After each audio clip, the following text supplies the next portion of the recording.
au Saint-Esprit. Amen. Que ma vie soit sensible au Saint-Esprit. Père, rends-moi sensible à la voix du Saint-Esprit. Amen. Parce que Paul, s'il forçait, et Silas, s'il forçait d'entrer là-bas, Dieu ne devait pas être avec eux. Et on pouvait même les tuer. On devait dire que non, Dieu ne les avait pas appelés. Dieu les a appelés. Mais eux-mêmes, ils n'ont pas été sensibles.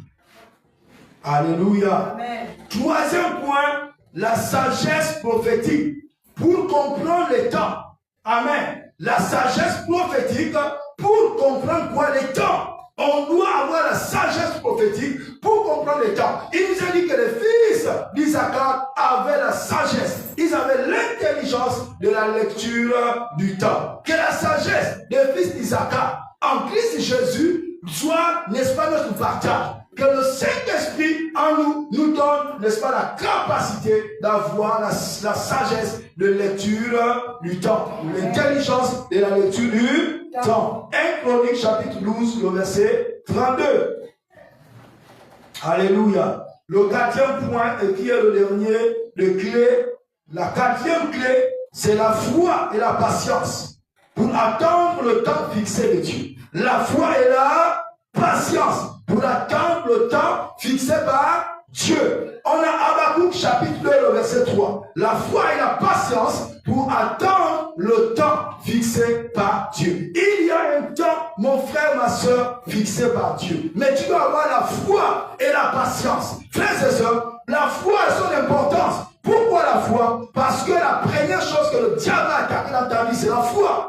Or, la foi nous amène à croire. Le combat que Dieu nous amène, j'ouvre juste une petite parenthèse, c'est que tu dois croire chaque jour que ton Dieu est tout puissant. Amen, amen. C'est-à-dire qu'il est capable de toutes choses. Il n'y a pas une puissance au-dessus de la puissance de Dieu. Ton Dieu est tout puissant. C'est lui qui a créé toutes choses dans l'univers, les visibles et les invisibles. Il est tout puissant. Il est omniscient. Amen, amen. Il connaît toutes choses. Il sait toutes choses. Rien n'échappe à lui. La Bible déclare que tout est à lui aux yeux de qui nous avons à rendre des comptes. Amen, amen. Et les yeux de l'Éternel parcourent toute la terre. Alléluia. Donc ses yeux sont partout, frères et sœurs. Il connaît tout, il maîtrise tout, il sait tout. Troisième chose, tu dois savoir que ton Dieu est omniprésent. C'est-à-dire qu'il est présent partout. Alléluia. Il est présent dans le monde invisible et dans le monde visible. Il est présent. Même au séjour de mort, il est présent. Il est présent. Amen, amen. Et il est capable, n'est-ce pas, d'accomplir ce qu'il t'a dit. Est-ce que vous comprenez? Il est capable d'accomplir ce qu'il t'a dit. Donc, ça c'est la foi. Et là, un homme de foi développe ce qu'on appelle la patience. Alléluia. Amen. La patience. Gloire à Dieu. Donc, la quatrième clé, c'est la foi et la patience pour attendre le temps fixé par Dieu. Habakkuk avait attendu. Il s'est tenu à son poste. Toi ici, te tenir à ton poste et te tenir dans la prière. Amen. Te tenir dans la prière et dans le jeûne. Il y avait une prophétesse dans Luc chapitre 2. La Bible déclare qu'à Jérusalem, elle avait vécu 7 ans avec son mari et après elle était restée veuve. Jusqu'à vie, elle servait que dans le temps. Elle jeûnait. Qu'on appelait Anne. À ce temps-là, elle vint aussi. Elle a vu aussi Jésus. Amen. Pourquoi? Parce qu'elle était éveillée. Or, les autres, les souverains sacrificateurs, les autres là, n'étaient pas éveillés. Est-ce que vous comprenez? Par rapport à la promesse de Dieu. Ils attendaient, ils savaient selon les livres que le Messie devait venir, mais avoir la connaissance de l'Esprit, ils ne savaient pas que le Messie était déjà là. 2 personnes dans le temps ont discerné et ont reconnu que voici le Messie. Et ont loué Dieu. Alléluia. Que cela soit notre partage, frères et sœurs. Que cela soit notre partage dans le nom puissant de Jésus. Alléluia. Amen. Gloire soit rendue à Dieu. Amen.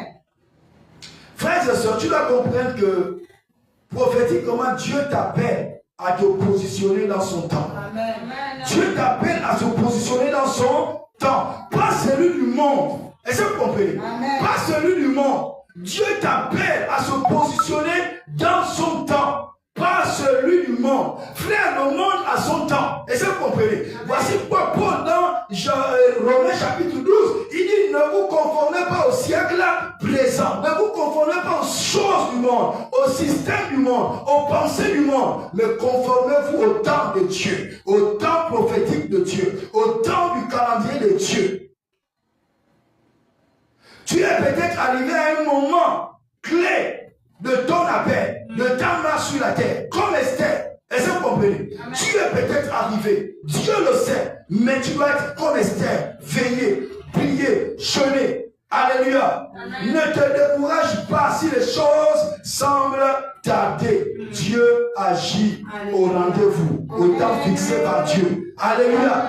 Dieu agit à son temps, au rendez-vous, au temps fixé par Dieu. Dieu est un bon Dieu, frères et sœurs. Dieu demande, alléluia, demande à Dieu de synchroniser avec son horloge céleste pour ne pas rater, n'est-ce pas, le kairos prophétique de ta destinée. Dieu doit synchroniser. Dieu doit te synchroniser avec son horloge céleste pour que tu ne rates pas, frères et sœurs, le temps où Dieu va agir, le kairos de Dieu, le rendez-vous de Dieu, le rendez-vous prophétique de Dieu de ta destinée. Et tu ne passeras pas à côté. Dans le nom puissant de Jésus.